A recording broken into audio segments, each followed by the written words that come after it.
Welcome to the Mason Libraries tutorials page.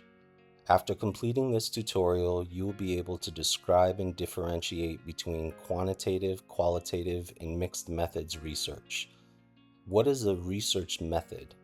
A research method is a set of procedures for collecting and analyzing data to answer a question, discover a solution, or find out more about a topic.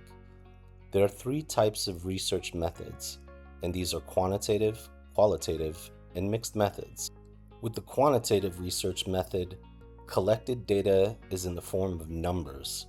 This method usually involves a large sample size and statistical analysis. With the qualitative research method, the data collected is in the form of words or images.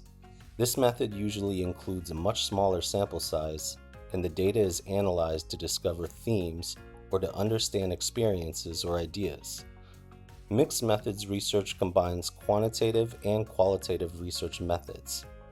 So how does a researcher choose which method to use? It depends on the discipline and what they want to know about their research question.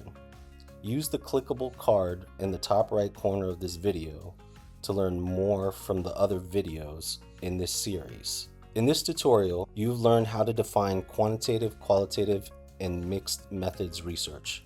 Thank you for using this tutorial. If you have other questions, please refer to our other tutorials or contact a librarian by following the links in the tutorial's description.